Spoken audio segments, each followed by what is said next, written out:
Prince of peace, സമാധാനത്തിന്റെ പ്രഭു. കരയിലും കടലിലും ആകാശത്തിലും കാണുന്ന ലക്ഷണങ്ങൾ, മതപരവും രാഷ്ട്രീയവും സാമൂഹികവുമായ പ്രശ്നങ്ങൾ. ഇതാ ക്രിസ്തു മേഘാരൂഢനായി വരുന്നു. ഏത് കണ്ണും അവനെ കുത്തിത്തുളച്ചവരും സമാധാനപ്രഭുവിനെ കാണും. ദൈവത്തിൻ്റെ വചനം, ദൈവത്തിൻ്റെ പ്രഖ്യാപനങ്ങൾ, ദൈവത്തിൻ്റെ നിർണയങ്ങൾ നമുക്ക് അവഗണിക്കാതിരിക്കാം, മുന്നറിയിപ്പുകളെ സ്വീകരിക്കാം.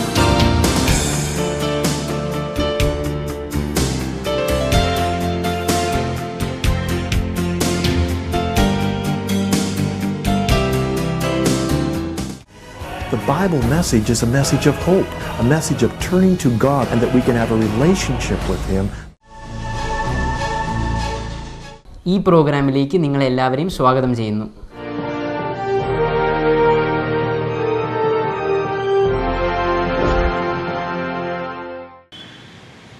പ്രാരംഭമായി 1-2 വാക്യം ഞാൻ വായിക്കുകയാണ്. സഭാപ്രസംഗിയുടെ പുസ്തകം 1-ാം അധ്യായം. സഭാപ്രസംഗിയുടെ പുസ്തകം 1-ാം അധ്യായം. ഈ പ്രസംഗങ്ങളുടെ ആരംഭത്തിൽ ഞാൻ ആ വാക്യം വായിച്ച് തുടങ്ങുന്നതിൻ്റെ കാരണം, ദൈവവചനം ദൈവശ്വാസ്യം ദൈവം നൽകിയതൊക്കെ നമുക്ക് ബുദ്ധിയുപദേശത്തിനായി എഴുതപ്പെട്ട ഭാഗങ്ങളാകയാൽ ഓരോന്നും ഈ കാലഘട്ടത്തിൽ വിലയിരുത്തി മനസ്സിലാക്കുവാൻ നമ്മൾ ബാധ്യസ്ഥരാണെന്നുള്ളത് പ്രത്യേകം ഞാൻ ഓർപ്പിച്ചു കൊള്ളട്ടെ. സഭാപ്രസംഗി 1-ാം അധ്യായത്തിൻ്റെ 9-ാം വാക്യത്തിൽ ഇങ്ങനെയാണ് വായിക്കുന്നത്: ഉണ്ടായിരുന്നത് ഉണ്ടാകുവാനുള്ളതും ചെയ്തു കഴിഞ്ഞത് ചെയ്യുവാനുള്ളതുമാകുന്നു. സൂര്യന് കീഴിൽ പുതുതായി യാതൊന്നുമില്ലേ. സ്വർഗത്തിലെ ദൈവമാണ് ഇത് പറയുന്നത്. എന്നെ കേൾക്കുന്ന പ്രിയപ്പെട്ടവർ, ആ ഭാഗം ഒന്നുകൂടെ ഒന്ന് ശ്രദ്ധിച്ചാട്ടെ. ഉണ്ടായിരുന്നത് ഉണ്ടാകുവാനുള്ളതും ചെയ്തു കഴിഞ്ഞത് ചെയ്യുവാനുള്ളതും ആകുന്നു. മാനവരാശി ചെയ്തതൊക്കെ വീണ്ടും ചെയ്യുവാനുള്ളതാണ്. ഉണ്ടായിരുന്നത് ഉണ്ടാകുവാനുള്ളതാണ്. ദൈവം പറയുന്നു, സൂര്യന് കീഴിൽ പുതുതായി യാതൊന്നുമില്ലേ. 1-2 ഭാഗം കൂടെ ഞാൻ ചൂണ്ടിക്കാണിക്കുന്നു. ആവർത്തന പുസ്തകം 32-ാം അധ്യായം. മോശ മൂലം ദൈവം ഇസ്രായേൽ മക്കളോട് ആവശ്യപ്പെട്ടത് ഈ വായിച്ച വേദഭാഗത്തുള്ള ബന്ധത്തിൽ നമ്മൾക്കും അനുവർത്ഥമായിരിക്കുന്നു. ആവർത്തനം 32-ന്റെ 7-ാം വാക്യം: പൂർവ്വ ദിവസങ്ങളെ ഓർക്കുക, തലമുറകളുടെ സംവത്സരങ്ങളെ ചിന്തിക്കുക. നിന്റെ പിതാവിനോട് ചോദിക്കുക, അവൻ അറിയിച്ചു തരും. നിന്റെ വൃദ്ധന്മാരോട് ചോദിക്കുക, അവർ പറഞ്ഞു തരും. പൂർവ്വ ദിവസങ്ങൾ ഓർത്തുകൊള്ളുക. ഒരു വാക്യം കൂടെ, യെശയ്യാ പ്രവചനം 46-ാം അധ്യായം. ഞാൻ അതിൻ്റെ ശേഷം വിഷയത്തിലേക്ക് വന്നുകൊള്ളാം. യെശയ്യാ പ്രവചനം 46-ാം അധ്യായത്തിൽ പ്രവാചകനിലൂടെ ദൈവം ഇങ്ങനെ സംസാരിക്കുന്നുണ്ട്. 46-ാം അധ്യായത്തിൻ്റെ 9-8 തൊട്ടുള്ള വാക്യം നോക്കുക. ഇത് ഓർത്ത് സ്ഥിരത കാണിപ്പീൻ, ദ്രോഹികളെ ഇത് മനസ്സിലാക്കുവീൻ. പണ്ടുള്ള പൂർവ്വകാര്യങ്ങളെ ഓർത്തുകൊള്ളുവീൻ. പണ്ടുള്ള പൂർവ്വകാര്യങ്ങളെ ഓർത്തുകൊള്ളുവീൻ. ഞാനല്ലാതെ വേറെ ദൈവമില്ലേ? ഞാൻ തന്നെ ദൈവം, എന്നെപ്പോലെ ഒരുത്തനുമില്ലേ? ആരംഭത്തിൽ തന്നെ അവസാനവും പൂർവ്വകാലത്ത് തന്നെ മേലാൽ സംഭവപ്പെടുന്നത് ഞാൻ പ്രസ്താവിക്കുന്നു. എൻ്റെ ആലോചന നിവൃത്തിയാകും. ഞാൻ എൻ്റെ താല്പര്യമൊക്കെയും അനുഷ്ഠിക്കുമെന്ന് ഞാൻ അരുളി ചെയ്യുന്നു. പണ്ടുള്ള പൂർവ്വകാര്യങ്ങളെ ഓർത്തുകൊള്ളുക. നാം വായിച്ച ഈ 3 വേദഭാഗങ്ങളിലും ആവർത്തിച്ച് നമ്മോട് ആവശ്യപ്പെടുന്നുണ്ട്, പണ്ടുള്ള കാര്യം ഓർത്തുകൊള്ളണം. പുതുതായി ഭൂമിയിലൊന്നും ഉണ്ടാകുവാനില്ലേ. ഉണ്ടായിരുന്നത് ഉണ്ടാകുവാനുള്ളത് മാത്രമാണ്. സൂര്യന് കീഴിൽ ഒന്നും പുതുതായില്ലേ. അതിൻ്റെ എല്ലാ വിശദീകരണത്തിലേക്കും ഇന്ന് രാത്രി നമ്മൾ കടന്നു പോവുകയല്ലേ. എന്നാൽ ഇന്ന് ആധുനിക ലോകത്തിൽ നാം ജീവിക്കുന്ന കാലഘട്ടത്തിൽ ഒരു വലിയ സാമ്പത്തിക മുന്നേറ്റം കാണുന്ന ഒരു നാളുകളിൽ ജീവിക്കുമ്പോൾ ഇതേ വസ്തുതയിൽ ലോകം ഒരു കാലഘട്ടത്തിലായിരുന്നു എന്ന് വളരെ വ്യക്തമായി ബൈബിള് പഠിപ്പിക്കുന്നു. ഇന്ന് നമ്മൾ ആഗോളവൽക്കരണത്തിൻ്റെ ശക്തമായ കാറ്റ് ആഞ്ഞടിച്ചത് അനുഭവിച്ചു കൊണ്ടിരിക്കുമ്പോൾ, ലോകമൊരു ഏകലോക ഗവൺമെൻറ്റിൻ്റെ ശബ്ദമുയർത്തുമ്പോൾ, ഒരാഗോള ഗവൺമെൻറ്റിന് വേണ്ടി തീവ്രമായി ശ്രമം നമ്മുടെ പിറകിൽ നടത്തിക്കൊണ്ടിരിക്കുമ്പോൾ, എൻ്റെ പ്രിയപ്പെട്ട കേൾവിക്കാരോട് ഞാൻ ഓർപ്പിക്കട്ടെ, നാം ഇപ്പോൾ വായിച്ച വേദഭാഗങ്ങളിൽ ദൈവം പറഞ്ഞു, പുതുതായി ഒന്നും ഉണ്ടാകുവാനില്ലേ, ഉണ്ടായിരുന്നതാണ് വീണ്ടും ഉണ്ടാകുന്നത്. പൂർവ്വകാര്യങ്ങളെ ഓർത്തുകൊള്ളുവാൻ ദൈവം ആവശ്യപ്പെട്ടു. ഞാൻ ഈ രാത്രിയിൽ ഓർപ്പിക്കട്ടെ, ആഗോളവൽക്കരണത്തോടുള്ള ബന്ധത്തിൽ പുരാതന ലോകത്തിൽ അങ്ങനെ ഒരു സംഭവം ഉണ്ടായിരുന്നു. ഞാൻ അതിൻ്റെ അല്പം ആഴത്തിലേക്കൊന്ന് ഇറങ്ങിച്ചെന്ന് ചില വസ്തുതകൾ പെറുക്കിയെടുക്കുവാൻ ഞാൻ ആഗ്രഹിക്കുന്നു. ഒരു കാലഘട്ടത്തിൽ വ്യാപാരം കൊണ്ട് ലോകത്തെ ഒന്നിപ്പിച്ചിരുന്നു. വ്യാപാര ശൃംഖല കൊണ്ട് ഒരു പട്ടണം ലോകത്തെ ഒന്നാക്കി മാറ്റി. ആ പട്ടണത്തിൻ്റെ പേരാണ് സോർ, ഇംഗ്ലീഷിൽ ടയർ എന്ന് പറയും. മെഡിറ്ററേനിയൻ കടലിന് തീരത്തുള്ള ഇന്നത്തെ ആധുനിക എന്ന് പറയുന്ന സ്ഥലത്തിൻ്റെ തീരപ്രദേശത്തുള്ള ഒരു പട്ടണമായിരുന്നു സോർ എന്ന് പറയുന്ന പട്ടണം. ടയർ എന്ന് ഇംഗ്ലീഷിൽ പറയുന്ന പട്ടണം. ബൈബിളിൽ 3 അധ്യായങ്ങൾ ആ പട്ടണത്തോടുള്ള ബന്ധത്തിൽ മാറ്റിവെച്ചു. മറ്റ് വേദഭാഗങ്ങളിലും അതിൻ്റെ പരാമർശമുണ്ട്. ഒരിക്കൽ കൂടെ ഞാൻ ഓർപ്പിക്കട്ടെ, 3 അധ്യായങ്ങൾ, ദീർഘമായ അധ്യായം, ആ പട്ടണത്തിൻ്റെ ചരിത്രം ദൈവം നമുക്ക് വരച്ചു തരികയാണ്. ദൈവശ്വാസ്യമല്ലേ ദൈവജനം? എന്തിനാണ് ദൈവം ഇത്ര വിശദമായി ആ വസ്തുതകൾ നമ്മുടെ മുന്നിൽ വരച്ചു തന്നത്? ദൈവം നമ്മോട് ആവശ്യപ്പെട്ടു, പൂർവ്വകാര്യങ്ങൾ ഓർത്തുകൊള്ളണം. ആധുനിക ലോകത്തിൽ സംഭവിക്കുന്നത് നമുക്ക് മനസ്സിലാക്കാൻ അന്നത്തെ ചരിത്രവും ദൈവം എഴുതി തന്നു. അതിൽ ചില ഭാഗങ്ങൾ പ്രസക്തമായത് എടുത്ത ശേഷം ആധുനിക ലോക സംഭവങ്ങളോട് നമ്മുടെ കണ്ണുകളെ ഓടിച്ചു നോക്കുവാൻ നമുക്ക് എളുപ്പമായി മാറും. എസെക്കിയേൽ പ്രവചനം 26, 27, 28 അധ്യായങ്ങൾ, 3 അധ്യായങ്ങൾ, ദീർഘമായ 3 അധ്യായങ്ങൾ ഈ വിഷയത്തോടുള്ള ബന്ധത്തിൽ ദൈവം മാറ്റിവെച്ചിരിക്കുന്നു. എൻ്റെ പ്രിയ കേൾവിക്കാരോട് ഞാൻ ഓർപ്പിച്ചു കൊള്ളട്ടെ, എൻ്റെ മുന്നിലുള്ള പരിമിതമായ സമയം കൊണ്ട് അതിൻ്റെ എല്ലാ ഭാഗങ്ങളും തൊടുവാൻ എനിക്ക് നിവൃത്തിയില്ല. സമയം അനുവദിച്ചിരുന്നെങ്കിൽ ഇവിടെ നിന്നുകൊണ്ട് ആ 3 അധ്യായം മാത്രം കൈകാര്യം ചെയ്യുവാൻ എനിക്ക് ആഗ്രഹമുണ്ടായിരുന്നു. എന്നാൽ ഞാൻ എൻ്റെ വിഷയത്തിലേക്ക് മടങ്ങി വന്ന് അതിൽ പ്രസക്തമായത് മാത്രം നിങ്ങളുടെ മുന്നിൽ വരച്ചു തരുവാൻ ഞാൻ ആഗ്രഹിക്കുന്നു. നോക്കാം, മെഡിറ്ററേനിയൻ കടൽ തീരത്തുള്ള ടയർ എന്ന് പറയുന്ന, സോർ എന്ന് പറയുന്ന ഒരു പട്ടണം വ്യാപാരം കൊണ്ട് അന്ന് ലോകത്തെ ഒന്നിപ്പിച്ചു. വ്യാപാരം കൊണ്ട് ലോകത്തെ ഒന്നിപ്പിച്ചു. ദൈവമായ ചരിത്രം നമുക്ക് രേഖപ്പെടുത്തി തരുമ്പോൾ ആ വ്യാപാരത്തിൻ്റെ പുറകിലോട്ടും കണ്ണോടിക്കുവാൻ ദൈവം ഈ അധ്യായങ്ങളിൽ നമുക്ക് വഴികളെ തുറന്നു. ഈ ഭാഗം വായിക്കുമ്പോൾ ഈ അധ്യായത്തിൽ പറഞ്ഞത് തന്നെയാണ് വെളിപ്പാട് 18-ാം അധ്യായത്തിൽ കാണുന്നത്. വലിയ വ്യാപാരം കൊണ്ട് ലോകത്തെ ഒന്നിപ്പിച്ചിരിക്കുന്നത് കാലത്തിൻ്റെ അന്ത്യത്തിൽ ഭാവിയിൽ സംഭവിക്കുന്നത് ദൈവം വെളിപ്പെടുത്തി തന്നു. ഇന്ന് രാത്രി ഞാൻ ഓർപ്പിക്കട്ടെ, ഒരാഗോളവൽക്കരണത്തിൻ്റെ കാറ്റ് ലോകത്തിൽ ആഞ്ഞടിക്കുമ്പോൾ മൾട്ടിനാഷണൽ കമ്പനികൾ, കുത്തക കമ്പനികൾ ലോകത്തിലാകമാനം അവരുടെ വ്യാപാര ശൃംഖലകൾ കെട്ടിപ്പടുത്തി ലോകത്തെ ഒന്നിപ്പിക്കുമ്പോൾ, പൂർവ്വകാര്യങ്ങൾ ഓർത്തുകൊള്ളുവാൻ ദൈവം നമ്മോട് ആവശ്യപ്പെടുമ്പോൾ, ഇന്ന് രാത്രി ശക്തമായി ഞാൻ ഓർപ്പിക്കട്ടെ, ഉണ്ടാകുവാനുള്ളതൊക്കെ ഉണ്ടായിരുന്നത് മാത്രമാണ്. പുരാതന കാലത്ത് സംഭവിച്ചതാണ് ഇന്ന് നമ്മൾ കാണുന്നത്. ആ പട്ടണത്തെ ദൈവം ന്യായം വിധിച്ചു. അതുപോലെ തന്നെ വെളിപ്പാട് 18-ാം അധ്യായത്തിൽ ലോക വ്യാപാര ശൃംഖല ലോകത്തെ ഒന്നിപ്പിച്ച് ദൈവത്തെ മറന്നു കഴിയുമ്പോൾ ദൈവം ലോകത്തെ ന്യായം വിധിക്കുന്നത് അവിടെ നമുക്ക് കാണാനായിട്ട് സാധിക്കുന്നു. നോക്കുക, ഇതിൻ്റെ 26-ാം അധ്യായത്തിലേക്ക് വരാം. ഏതാണ്ട് ക്രിസ്തുവിന് 580 വർഷം മുമ്പ്, ഏതാണ്ട് BC 600 കാലഘട്ടത്തിൽ സംഭവിച്ച ചരിത്രമാണ് ഇവിടെ രേഖപ്പെടുത്തിയത്. ദൈവജനം എത്ര സത്യമാണെന്ന് ഓർത്തേ. 2600 years ago, 2600 വർഷം സംഭവിച്ച ഒരു ചരിത്രം 3 അധ്യായത്തിലൂടെയും മറ്റു വേദഭാഗത്തിലൂടെയും നമുക്ക് തെളിയിച്ചു തന്നിട്ട് ആധുനിക ലോകത്തിൽ സംഭവിക്കുന്ന ചില വസ്തുതകൾ, അന്ത്യകാല സംഭവങ്ങൾ ദൈവം നമുക്ക് വെളിപ്പെടുത്തി തന്നിരിക്കുകയാണ്. സോര് ഒരു വ്യാപാര പട്ടണമാണ്, ഒരു കൊമേഴ്ഷ്യൽ മെട്രോപോളിറ്റ് സിറ്റിയാണ്, ഒരു വലിയ പട്ടണം. അതിൻ്റെ അഹന്തയും അതിൻ്റെ വ്യാപാര മഹത്വമൊക്കെ ഈ ഭാഗങ്ങളിൽ നമ്മൾ കാണുന്നുണ്ട്.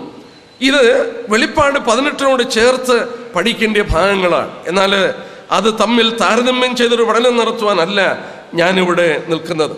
ഇതിൽ 26-ാം അതിൻ്റെ ചില ഭാഗങ്ങൾ ഞാനൊന്ന് ചൂണ്ടിക്കാണിക്കാം. 26-ാം അധ്യായത്തിൽ വരുമ്പോൾ അവിടുത്തെ ആ പട്ടണത്തോട് മുഖം തിരിച്ച് ദൈവം പറയുന്നത് 2-ാം വാക്യത്തിൻ്റെ അവസാന ഭാഗം, മനുഷ്യപുത്ര, യെരുശലേമിനെ കുറിച്ച് നന്നായി, ജാതികളുടെ വാതിലുകൾ തകർന്നുപോയി, അവളെങ്കിലേക്ക് തിരിഞ്ഞിരിക്കുന്നു, അവൾ ശൂന്യമായിരിക്കുന്നകയാൽ ഞാൻ നിറയുമെന്ന് സോർ പറഞ്ഞതുകൊണ്ട് യഹോവയെ കർത്താവ് പ്രകാരം അറിയിച്ചു, സോരേ, ഞാൻ നിനക്ക് വിരോധമായിരിക്കുന്നു. ബാബിലോൺ രാജാവ് വന്ന്, നെബൂഖദ്നേസർ രാജാവ് വന്ന് യെരുശലേം നശിപ്പിച്ചപ്പോൾ മറ്റൊരു വ്യാപാര കേന്ദ്രം ലോകത്തിന്റെ കേന്ദ്രഭാഗം നശിപ്പിച്ചപ്പോൾ സോറ് അതിന്റെ അടുക്കൽ കിടക്കുന്ന മെഡിറ്ററേനിയൻ തീരത്തുള്ള പട്ടണം പറഞ്ഞു, ഞാൻ കുറച്ചുകൂടെ നിറയും, എനിക്ക് കുറച്ചുകൂടെ സമ്പത്തുണ്ടാകുമെന്ന് പറഞ്ഞപ്പോൾ ദൈവം അവരുടെ മുഖത്ത് നോക്കി പറയുകയാണ്, ഞാൻ നിനക്ക് വിരോധമാണ്. ഇതെല്ലാം ചരിത്ര സംഭവങ്ങളാണ്. 27-ാം അധ്യായത്തിൽ കടന്നു വന്നാട്ടെ. 27-ാം അധ്യായത്തിന്റെ 12 തൊട്ടുള്ള വാക്യം വായിക്കുമ്പോൾ ഞാൻ ആ ഭാഗം വിശദീകരിക്കാതെ ഓടിച്ചു പറയാം. വീട്ടിൽ ചെന്ന ആ ഭാഗം ഒന്ന് വായിച്ചു നോക്കുക. നമ്മുടെ കയ്യിൽ നൽകപ്പെട്ടത് ദൈവത്തിന്റെ വചനമാണ്, സ്വർഗത്തിൽ സ്ഥിരമാക്കപ്പെട്ടതാണ്. ഇതിന്റെ വള്ളിക്കും മുള്ളിക്കും വ്യത്യാസമില്ലാത്തതാണ്. മനുഷ്യനെ ജ്ഞാനിയാക്കി തീർക്കുവാൻ, ദൈവം പ്രവർത്തിക്കുന്നത് മനസ്സിലാക്കി തരുവാൻ ഈ പുസ്തകത്തിൽ ഇതെല്ലാം രേഖപ്പെടുത്തി തന്നിരിക്കുകയാണ്. 27-ാം അധ്യായത്തിന്റെ 12 തൊട്ടുള്ള വാക്യം വായിക്കുമ്പോൾ ആരെല്ലാം വ്യാപാരത്തിൽ ഏർപ്പെട്ടു, എന്തെല്ലാം വസ്തുതകൾ അവിടെ വിറ്റു, ഇതേ വസ്തുത വെളിപ്പാട് 18-ലും കാണുന്നു. എന്തെല്ലാം വസ്തുതകൾ വിറ്റു എന്ന് വായിക്കുന്നു. 27-ാം അധ്യായത്തിന്റെ 12-ാം വാക്യം, തർശീശ് വ്യാപാരികൾ. സ്പെയിൻ എന്ന് സാധാരണ ചിന്തിക്കുന്നു. തർശീശ് എന്ന വാക്കിന്റെ അർത്ഥം ടിൻ മെർച്ചൻസ് എന്നാണ്. ടിൻ, ഈയക്കച്ചവടക്കാർ. പ്രിയപ്പെട്ടവരെ, നമുക്ക് പരിചയമുള്ളൊരു വാക്കാണ് ബ്രിട്ടാനിയ. ബ്രിട്ടാനിയ എന്ന വാക്കിന്റെ അർത്ഥം ലാൻഡ് ഓഫ് ടിൻ. ടിന്നിന്റെ ഈയത്തിന്റെ സ്ഥലമെന്താണ്? Britannia encyclopedia. ബ്രിട്ടാനിയ എന്ന് പറഞ്ഞാൽ ലാൻഡ് ഓഫ് ടിൻ, ടിന്നിന്റെ ദേശമെന്നാണ്. എന്ന് പറഞ്ഞാൽ ഈ 12-ാം വാക്യത്തിൽ പറഞ്ഞ തർശീശ് കപ്പലുകൾ അവിടെ വ്യാപാരം ചെയ്തപ്പോൾ യൂറോപ്പിൽ നിന്ന് വ്യാപാരം ചെയ്യുന്നു. ബ്രിട്ടീഷുകാരും സ്പെയിൻകാരും ഈ മെഡിറ്ററേനിയൻ തീരത്തുള്ള സോറിൽ പോയി വ്യാപാരം ചെയ്യുന്നു. അതിൻ്റെ 13-ാം വാക്യം, യാവൽ, തൂബൽ, മെഷക്. യാവൽ ഗ്രീസ്, തൂബൽ, മെഷക് സിന്ത്യൻ ട്രൈബ്സ്, റഷ്യയുടെ പ്രദേശമാണ്. മോസ്കോ റഷ്യയുടെ പ്രദേശമാണ്. തോഗർമഗൃഹം അർമേനിയ പ്രദേശമാണ്. ദേദാൻ, ബ്ലാക്ക്, കറുത്ത കടലിന്റെ ആ പ്രദേശത്തുള്ള സ്ഥലമാണ്. Syria, Judah, Damascus, Arabia, Sheba, Eden, Mesopotamia, Iraq. ഇവിടെ 12 തൊട്ട് താഴോട്ട് വായിച്ചാൽ, ഏതാണ്ട് 24 വരെയുള്ള വാക്യം വായിച്ചാൽ നമുക്ക് മനസ്സിലാക്കാൻ സാധിക്കുന്നു, യൂറോപ്പിൽ നിന്ന്, ഏഷ്യയിൽ നിന്ന് നോക്കുക, ലോകത്തിന്റെ എല്ലാ കോണുകളെയും ബന്ധിപ്പിച്ചുകൊണ്ട് ഫുനീഷ്യൻ കപ്പലുകൾ അവിടെ നങ്കൂരമടിച്ച് അവിടെ നിന്ന് കപ്പലുകൾ താണ്ടിപ്പോയി വ്യാപാരം ചെയ്ത് ലോകത്തെ ഒരു വ്യാപാര ശൃംഖലയിൽ ഒന്നിപ്പിച്ച് ഔന്നത്യത്തിലേക്ക് എത്തിച്ചു ഈ പട്ടണം. മറ്റു വിധത്തിൽ പറഞ്ഞാൽ, ഇന്ന് കാണുന്ന ഏതാണ്ട് ആഗോളവൽക്കരണത്തിൽ മൾട്ടിനാഷണൽ കമ്പനികൾ വന്ന് ലോക വ്യാപാര ശൃംഖല കൊണ്ട് ലോകത്തെ ഒന്നിപ്പിക്കുന്ന ചരിത്രം നമുക്കറിയാം. നാം ഇന്ന് അത് അനുഭവിച്ചു കൊണ്ടിരിക്കുന്നു. ഏതാണ്ട് അതേ സംഭവമാണ് 26-ാം അധ്യായത്തിൽ വായിക്കുന്നത്. 2 ദിവസം മുമ്പ് എൻ്റെ കയ്യിൽ വന്ന ഇംഗ്ലീഷ് ന്യൂസ് പേപ്പർ, 3-ാം തീയതി വന്ന പത്രമാണ്. After Walmart, Amazon lobbies for Indian FDI. ഞാൻ വിശദീകരിക്കാം. വാൾമാർട്ട് എന്ന് പറയുന്ന വലിയൊരു വ്യാപാര ശൃംഖല, വാൾമാർട്ട് ഇന്ത്യയിൽ വരുവാൻ വേണ്ടി തീവ്രമായി ശ്രമം നടന്നു. ലക്ഷക്കണക്കിന് ഡോളറുകൾ ലോബി ചെയ്തു. നമ്മുടെ പാർലമെന്റിൽ വലിയ പ്രശ്നങ്ങളുണ്ടായി. അവസാനം നമുക്കറിയാം, പാർലമെന്റ് പാസാക്കി വാൾമാർട്ടിന് കടന്നു വരാൻ. അതിന്റെ ശേഷം ആമസോൺ ലോബി ചെയ്യുന്നു. അമേരിക്കൻ ഗവൺമെന്റിന് പണം കൊടുത്ത് രാഷ്ട്രീയക്കാരെ തകിടം മറിച്ചുകൊണ്ട് ഇന്ത്യയിലൊക്കെ Amazon.com മുതലായ കമ്പനികൾ കടന്നു വരുവാൻ വേണ്ടി വലിയ അവിടെ തീവ്രമായി ശ്രമം നടക്കുന്നു. ഞാനൊന്ന് വായിച്ചോട്ടെ. അമേരിക്കയിൽ ലോബി ചെയ്തപ്പോൾ ഡ്യൂറിംഗ് ദ കാർട്ടർ, കഴിഞ്ഞ 3 മാസത്തിനുള്ളിൽ 6 കോടി രൂപയാണ് ആമസോൺ എന്ന് പറയുന്ന കമ്പനി അമേരിക്കൻ ഗവൺമെന്റിന്റെ രാഷ്ട്രീയക്കാർക്ക് കൊടുത്തത്. കഴിഞ്ഞ 3 മാസത്തിനുള്ളിൽ 6 കോടി രൂപ ആമസോൺ എന്ന് പറയുന്ന കമ്പനി ചെലവഴിച്ചു. Amazon corporate. Amazon spend A total of 3.45 million on lobbying. 3.45 ദശലക്ഷം ഡോളർ രാഷ്ട്രീയക്കാരെ ലോബി ചെയ്യാൻ ആമസോൺ ചെലവഴിച്ചു. എന്തിനാണെന്നറിയാമോ? നമ്മൾ അത് ശ്രദ്ധിക്കണം. അവരെന്തിനാണ് ഇത്രയും പണം? Foreign direct investment in India. ഇന്ത്യയിൽ വന്ന് വ്യാപാരം തുടങ്ങുവാൻ നോക്കുക. 3.45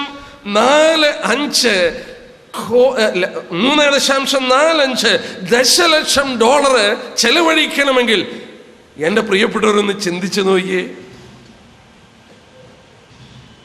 ഒരു നിമിഷം ഒന്ന് ചിന്തിച്ചു നോക്കിയേ. വാൾമാർട്ട് എന്ന് പറയുന്ന വലിയ കുത്തക കമ്പനി അല്പം കൂടെ ഒന്ന് കഴിഞ്ഞോട്ടെ പാർലമെന്റിൽ അവർക്ക് പാസ്സാക്കി കിട്ടുവാൻ സാധിച്ചു. അതിന്റെ പുറകിൽ എത്രയോ ലക്ഷം ഡോളറുകൾ ചെലവഴിച്ചു കഴിഞ്ഞു. അത് കഴിഞ്ഞപ്പോഴാണ് അടുത്ത ആമസോൺ കോർപ്പറേഷന്റെ പരിപാടി. നമുക്ക് ഇവിടെ എത്രയോ കുത്തക കമ്പനികൾ കടന്നു വന്നു കഴിഞ്ഞു. ഈ മറ്റേ പുത്രക്കെട്ടയും 3-ാം തീയതി global luxury stores at your doorstep. Harrods എന്ന് പറയുന്ന വലിയ വ്യാപാര ശൃംഖല. എന്റെ പ്രിയപ്പെട്ട കേൾവിക്കാരോട് ഞാൻ പറയട്ടെ, ഇന്ത്യയിൽ വ്യാപാരത്തിന് വേണ്ടി രാഷ്ട്രീയക്കാരെ സ്വാധീനിക്കാൻ ഇത്രത്തോളം പണം അവർ ചെലവഴിക്കുന്നെങ്കിൽ ഒരു നിമിഷം ഒന്ന് ശ്രദ്ധിച്ചു നോക്കുക. ഇതിന്റെ പിറകിലുള്ള ലാഭവും മറ്റും എത്രയാണ്? ഇവിടെ നോക്കുക, പുരാതന കാലത്ത് സംഭവിച്ച അത് തന്നെയല്ലേ? സോർ എന്ന് പറയുന്ന പട്ടണം നോക്കുക, ലോകം മുഴുവൻ വ്യാപാര ശൃംഖല കൊണ്ട് അവയെ ഒന്നിപ്പിച്ചു നിർത്തിയ പോലെ ഇന്ന് രാഷ്ട്രീയ സ്വാധീനതകൾ വിലയ്ക്ക് മേടിച്ച് ഈ വലിയ കുത്തക കമ്പനികൾ ലോകവ്യാപകമായി പ്രചരിച്ച് മൾട്ടിനാഷണൽ കമ്പനികൾ ലോകത്തെ ഒന്നിപ്പിച്ചുകൊണ്ട് ഒരാഗോളവൽക്കരണത്തിന്റെ കൊടുങ്കാറ്റ് ലോകത്തിലാകമാനം അടിച്ചുകൊണ്ട് കാലത്തിന്റെ അന്ത്യത്തിന്റെ സംഭവങ്ങൾക്ക് വേണ്ടി കാര്യങ്ങൾ വഴി തുറക്കുന്നു.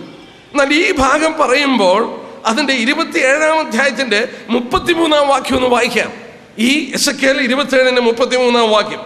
നിന്റെ ചരക്ക് സമുദ്രത്തിൽ നിന്ന് കയറി വന്നപ്പോൾ നേറിയ വംശങ്ങൾക്ക് തൃപ്തി വരുത്തി.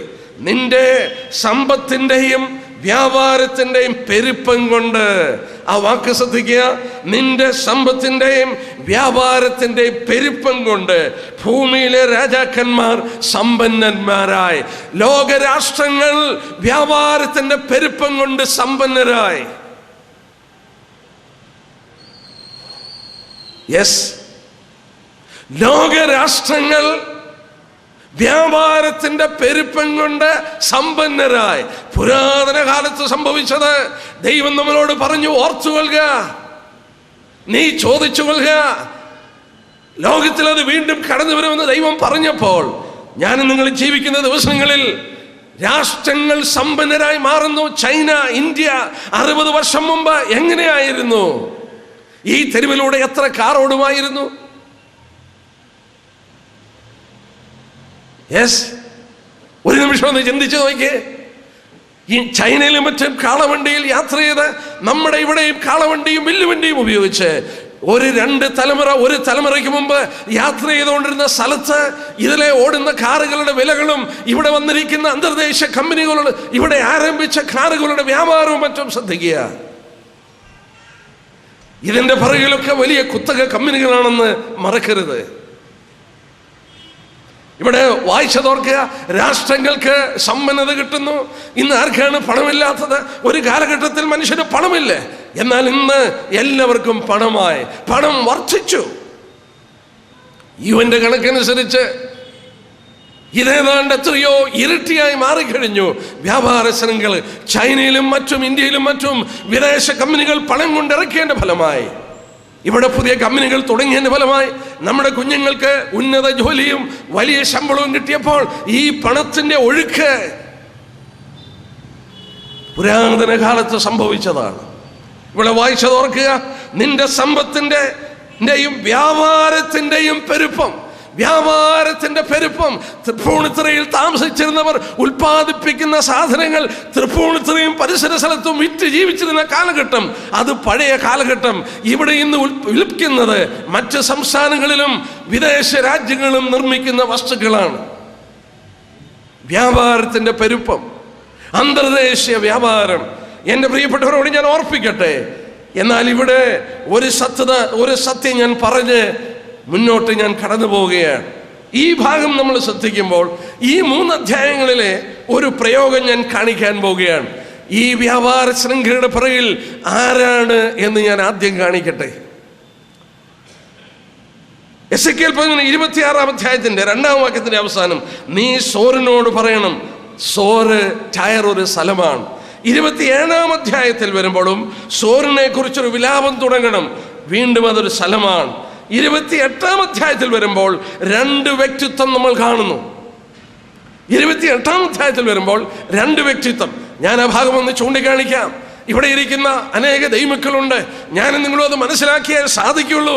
ഞാനതുകൊണ്ട് ഏതാനും മിനിറ്റുകൾ എടുത്ത് ആ ഭാഗം ഒന്ന് വിശദീകരിക്കാം. 26-ാം അധ്യായത്തിൽ അന്തർദേശീയ വ്യാപാരം ചെയ്യുന്ന ഒരു പട്ടണം. 27-ാം അധ്യായത്തിൽ അന്തർദേശീയ വ്യാപാരം ചെയ്യുന്ന ഒരു പട്ടണം. 28-ാം അധ്യായത്തിൽ വരുമ്പോൾ സോർ എന്നുള്ള പട്ടണത്തിന്റെ പേര് മാറ്റി ദൈവം അവിടെ കൊടുത്ത പേര് വേറെ വ്യത്യസ്തമായ ഒരു വിധത്തിലാണ്. കടൽക്കരയിലെ മത്സ്യങ്ങളെ നിങ്ങൾ കണ്ടിട്ടില്ലേ?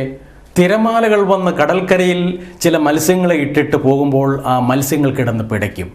എന്നാൽ ആ മത്സ്യങ്ങൾക്ക് ഏതൊരു തിരമാലയാണോ ആ മത്സ്യത്തെ കടൽക്കരയിൽ കൊണ്ടുവന്നിട്ടത്, അതേ തിരമാല വന്ന ആ മത്സ്യത്തെ കടലിലേക്ക് എടുത്തുകൊണ്ട് പോകുമ്പോൾ എന്തൊരാശ്വാസം, എന്തൊരു സ്വാതന്ത്ര്യം.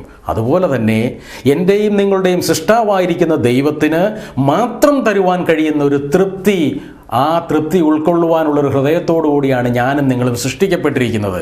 ശാസ്ത്രം എത്രമാത്രം വളർന്നാലും, ശാസ്ത്രീയ കണ്ടുപിടുത്തങ്ങൾ എത്രമാത്രം ഉണ്ടായാലും, മനുഷ്യൻ്റെ ഹൃദയത്തിൽ എന്നും എന്നേക്കും അവശേഷിക്കുന്ന ഒരു വാക്കുമുണ്ട്, ഒരു ശൂന്യതയുണ്ട്. ആ ശൂന്യത നികത്തുവാൻ ദൈവം തമ്പുരാന് മാത്രമേ കഴിയുള്ളൂ എന്നുള്ളതാണ് ബൈബിളിൻ്റെ ആത്യന്തികമായ സന്ദേശം. ആ ശൂന്യതാബോധം നികത്തേണ്ടതിനും ആ ആശ്വാസം നൽകേണ്ടതിനും വേണ്ടിയാണ് ദൈവത്തിൻ്റെ മനുഷ്യാവതാരമായ യേശുക്രിസ്തു ഭൂമിയിലേക്ക് വന്നത്.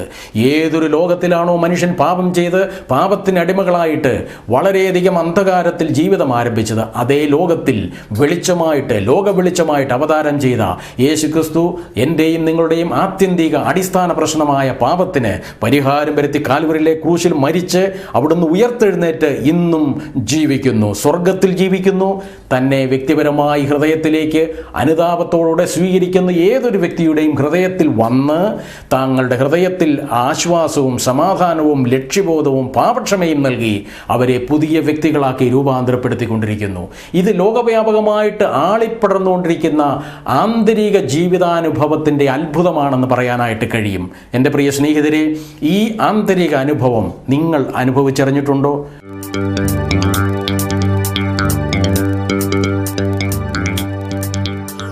No one can go back and make a brand new start, but you can start from now and make a brand new ending.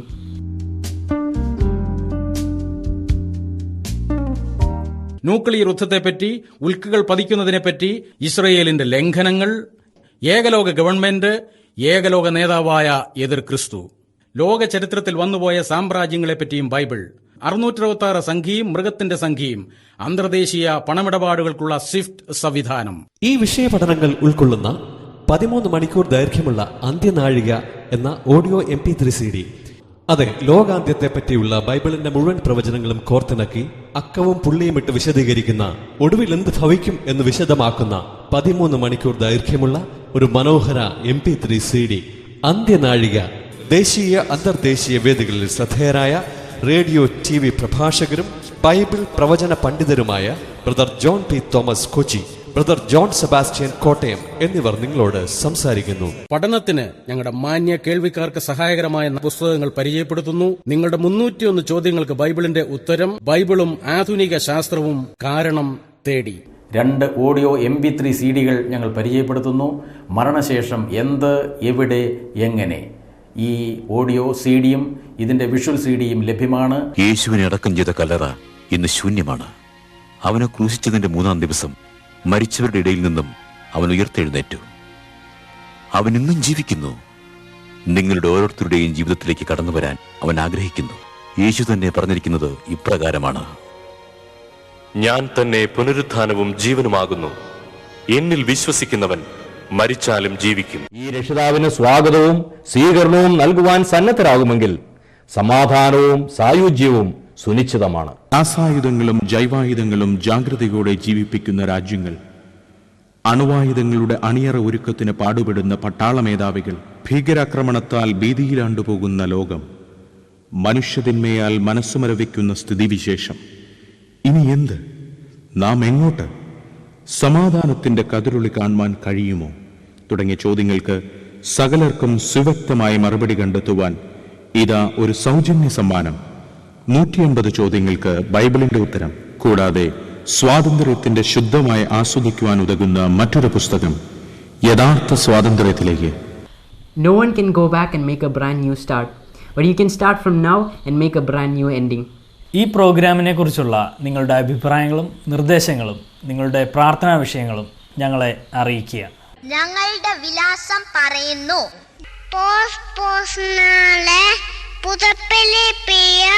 Kottayam 11. ഞങ്ങളുടെ മൊബൈൽ നമ്പർ ശ്രദ്ധിച്ചാലും 9495446029. Email address peacetract@gmail.com. ലോകത്തിലെ പ്രധാനപ്പെട്ട ഭാഷകളിൽ സമാധാന സന്ദേശം വായിച്ചറിയുക. സന്ദർശിക്കുക www.peaceministry.org. ദൈവം നിങ്ങളെ അനുഗ്രഹിക്കുമാറാകട്ടെ.